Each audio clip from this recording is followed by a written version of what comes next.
mal kenyam mal kenyam kene diala kontin ba jo me ba jeling ke jan gwaseme an bu kon link ke jan gwaseme bana rach ka tung nas ke bana ni ke tung nore mi jira me jidit ke jan channel me don chenga nyam ko bienen bo ke bienen na me gor jen wo der na me de jan wakani ko kien bana chore ni kam na nen bu kon ngiten an mo bana ngech tung nore tung netenas bo kon nung isha jore linga yo bialar no jeno de kon talent mane ya ke de kon bit uh, okay uh, take network to the mass okay gwa banawa kama nana bu kon lat ke jan gwa se mane gor jeno be nyak ya ke bu kon chuni cha kata dan de rande kun ke alam bu kon kana cost ne jan cost tong nore ka ni tong nore gor jeno be gor kata dan dong de ngi no de kan ke jan gwasa me bana roi ke jan ta tong nuer na me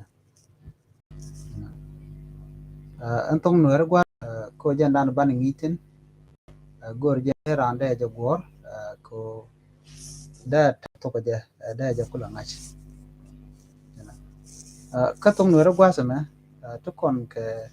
tong wande de kon go de kon ngaitin ko ngai kon to kon to ko ngu jan point ko ngai kon ta dan la tuk la te ke ja ban je kan ka bane ten lo ne bane tong nuere ke banden kon tin cho kon ke no ke bane to ko right kon ke ja bi shu goro no bi nywa kan ite ko kien ko bu kon chure de ro ja men gor bane tong na cha ka de kareo mi jin dong ram kuch man dana to bane tong nuere cha ka de kareo te ga bante dit kana bane tin chani bante dit gor ke dul ke quase me dei nen quase me dul ka ngwana lo dul ka bane ti la bantin dit no dul ka jelo ka jeno bante dit ti ko la bantom nore dul ka dul o ba go la te kan ki ti dit no mo gor ka la me kan mo gor ka lo ba jog da ba jare ki ba gor ka gor dien bantin tiane ki banatin tot ki tin queen kan wasama de kon jikano gor ke ala te kwi ki te per jog dien ke pin cha ka dul ka tong wer cha ka dul dio je go ma te kon ke riete ji din le dong dien ka linken mudul ke ala bantin dit dul ke ki ja ka dit bantin tiana gwa me cha ka dul eno ken bane cha ka de cha ka de ka bantin dit ke bantin tiani gwa me bantin dit mu kon ke bana tindit ke bana tong nas tilem chop kan jandang rawi de bangwan ala pek dien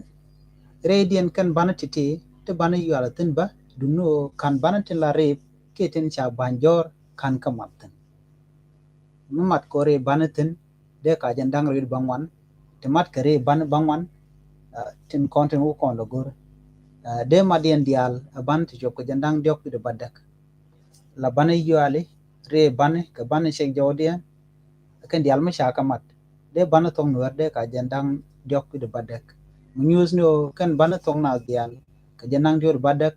ade ban tin chek jodian kan bana yali kare bana etekaten bana ka guji ko bu kon ka kwen wasa me muto kona na me shale chando jok a e i o u wa ya ba pa ma na na nga nya ra da za ta sa la ka ga ha sha ja e h ho o mukwen kono gwasa me neme ka kwendien chaka kwenta me lo leri she cha ko mo ka do mo gar ka Alama nyama me chale a, chale e, i, u, hu, wa, ya, ba, pa, ma, na, nga, nya, ra,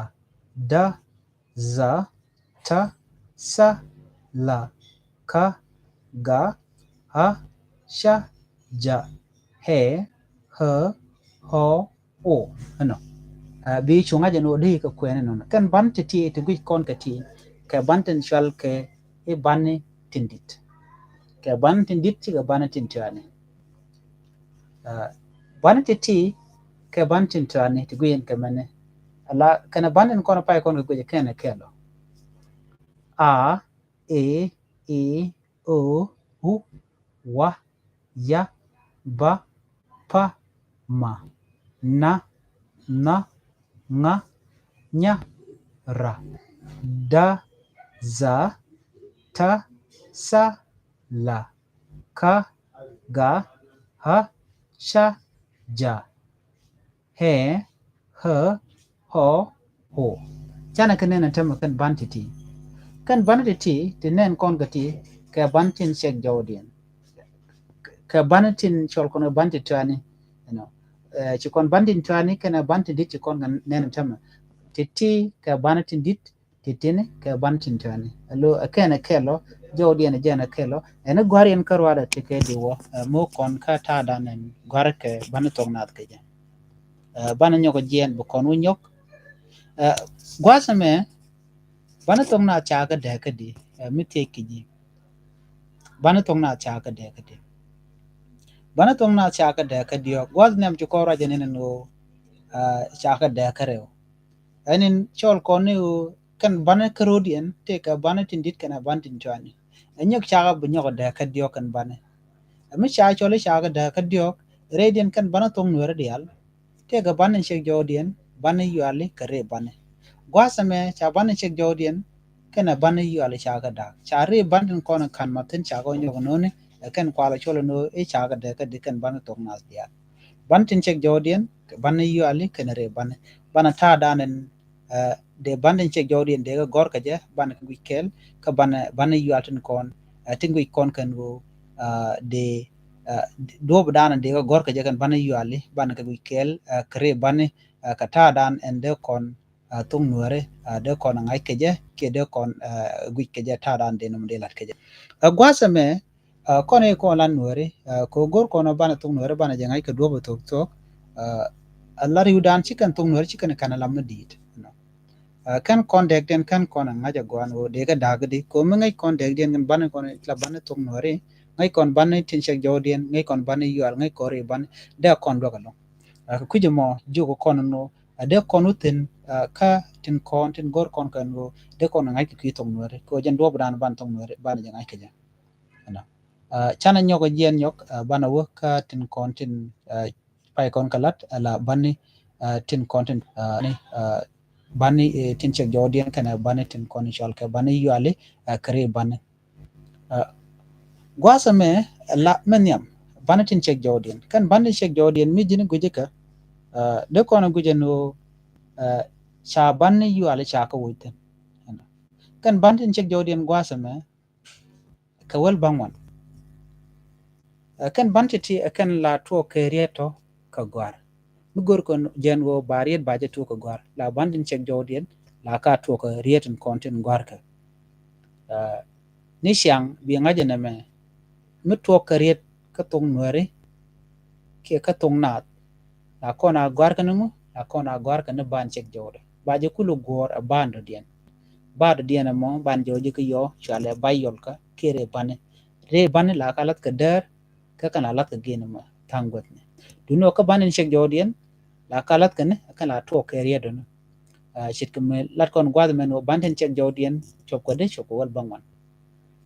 ban ka chugui kel ka do brande kon gui kel ga ja gwa me ka banen kon shek jodien to kon ka wa ya ba pa ma na nga nya ra da za ta sa la ka ga sha ja gwa me ci kon ha ci kon banjor ha kel ka no ko laro jen bo e bayol ka tangos ni ko ta ti ge je en ha a chere bayol ka ba do ko laro chere ke jan daro en ha me amla to ko ni je la to ko ri je la chere mi e bayol ka kire baka e ban che gode ka tung nuare bi shu ngaje no no en ha no jen ngu bakel ka banen kon shal ke e bani tin chek jodien ka tung nuare titi ka bani yuale bani yuale ka bani tin kap ka jo nial lo jodien la ja kap ka nial ci jodien che tek chit ka men tek ban ten kon shal ka bani chek jodien la te nial lo no kan bani yuale kan la lat ka dari demo mu gar ka riet ba la dar gwazan shaban chek jawda tok riet ba gor ka ba yola bani yuale de ka sholi bay kere bani kore bani katin kontin jodien bare baro de kiw jodien we nyal dana shala ka e bani re bani ka jala re bani kan bani yuale ka kel dundo ko kata kan la dare bani titi saka banjor yum cha matene yo cha to bay sholo no kan e kere bani ko kan ko kon matin kenya mo kon ka bani yuale a e e o u e h ho o ha a me ci kon mo la do gwa me ko jen ci ba kal ga bande ti ci ba yol ka bande je gwa me ne na me ha bana je woch jen ci butu gwa me ci kon la ma dan ka banen kon shek jawdien ana okel mo dong de kon go de kon woten ke ha e a h o ke ho ti chala ke de chala ke eno ke bane yuale ka tung nuare dana gwar ka ke la jow te nyal ke ta danen lat ke la jow din te nyal ci jow din ban ti re ban panken chala ke re ban ko kan ka martin ka tin konten kan martin ka tung nuare chimnen yan chirimen cha ban che jow din ken ban yuale cha mat kel mar cha mat ka kel share ban cha ko wutin ko ngwan ke cha gur no dong de kan ngwan long cha chu mo ka gwadien ba ka jikatin jen chal ka monen wo kere bane biganen gwad men wo re bane kere tede muradiena me gwas me murai kon ka tado dien dan de kon te ka bant gor kon de kon ngai gwad men to kon ka banti shamat ka tunware kan bantin shamat mat ka ko kan bi ka rero dien bi kan no ki bi ka jawro dien bi kan no shet ka nya ka ta ka bane ka bane tin chol kon ga banen shek jawdien karo dien kan banen kon shiriet gut ka tung nuare ba teketen te ka banen ti shiriet gut ka da shiriet gut ka jaka tung nuare ba shiriet gut ka jaka tung nuare ja shiriet gut ka jaka tung nuare ga shiriet gut ka jaka tung nuare chimnen yan magwasa me teketen amanitin kon nyodo ka shane ken chet ke dit shi da ba yi gut ka ta ano dit eta shi da de ni linga dong da gut ke dit bab inshallah bab chere ke tik bab pi watuk arabic ka tung nuare chol kene tik no chal je tik enware no mo kel chale bab duno cha dia ba ka a ka ba jen ba ka a ka pa bab ba jo be kul no di ni ling chere ke gud ka ba duno che gud ka ba gud ka ngo gud ka pa mude gud ka ba gud ka pa ka tung nuare to kon ke ja me shet ke shoch michi chu chet ke shoch no kada ti shoch ti chiriet che gut ka tung nuare bi dag den bi sho ngach mi mede gut ka da bi ngaje no be gut ko ngo be gut ka ta mi mede gut ka ba be gut ka pa mi mede gut ka ja gut ka sha mi mede gut ka ga be gut ka ajan ta de no ka tung ne entena bana nyoko wewe kamra dien dana de kon gu la do bende ran tung nuare da mal ngai keja jin muguru jendo te ka duk ti sharia leka ki ti sharia leka ti de tung nuar na mode ngai keja tung nuar de ngai de te ka dek tien me bangach de ga bangach ne ala misha do gore ala kel kro misha gor shimatan na ne me chale ne me chale de chale man chale ka je jen ka ro ti shamat me kel kro de ne me chale mi ka raw ti chaman ba ko le chol ba choli a ne mene dag mi di long mi jira mo goro bi tong wer bi jaman nga jala tok di nam dere nga kon mo jana me ne me a mi chawi de tumba chole ha mi ka raw enena ba chole ha you know bu do ba me bi shu kon mo ja ka chat gwasa me mi chana mo gor na mongu kana mongu ne me di ne no a dak a da lu hotena karwartin no chwale dar na me mit pingo ane wo di chwale dar na me dar na me dar katung nuare jin mi jira mo no no de tung nuare de jamal ngaje long ko riudan no kono no de kan tung nuare de kan ngaj ka ta da na gor ko ne je no de kon tung nuare ngaj ke je me ken practice ken yelat ken rodo realika gwano de tung nuare de ngaj no de tung nuare de ba ja long ko bi ngaj no gor je no enaran kaya da do dan da tung nuare de ja ngaj ke je no da kwenda ja gor kenyam kada ruli tin ngai ke no lango ikeje ke tong nas da ja gor no da ja ngach ne me agenda na gor je no de nywaka ya ke jan gwasa mene mi jira ma jidit ka channel me ka nor 90 gor je no jin der subscribe ka der ja nyak ba na san ko ken da nyu da gwa no shun kon kel ka ta da nan ba ngwane lat ke je ka nor online tv en walle listen ci kono ngeje e listen mi dita long ka kwi banden cholon ke en ban toknat ke no language alphabet re no language alphabet mo te consonant ten te vowel ten kana te ko ken te jot ka tong nore chol kono no bane de chole capital letter ke small letter ci ko ka kwi de la no language alphabet ka tong nore ban tin ci jodien kana ban tin tani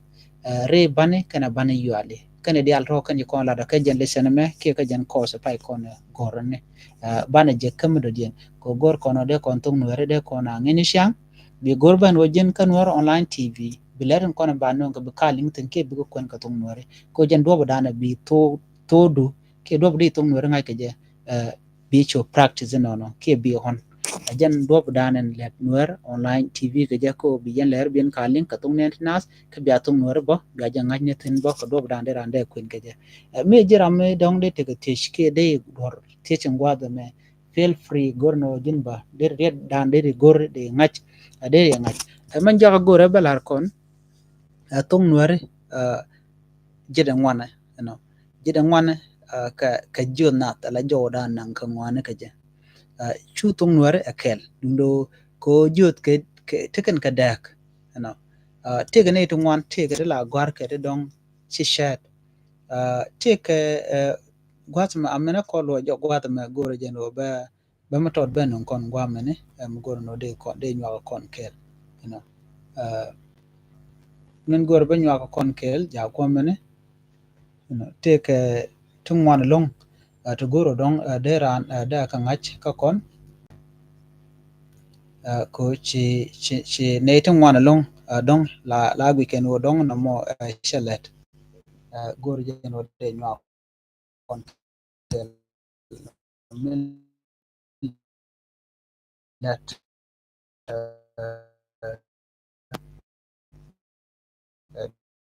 da go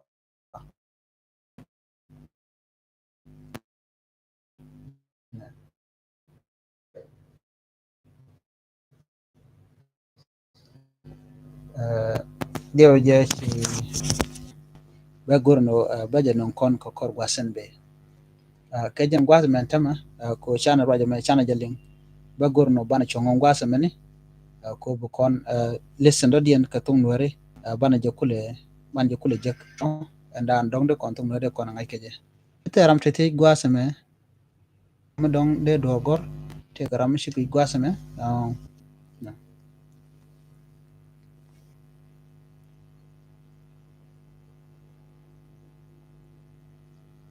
Okay ka listen dan channeling no gwada dan miteram shiling ku tong nuare le men do dien bu kon la nyu akel ka kan lera kon kalin kan online TV ani biata kamal ko jan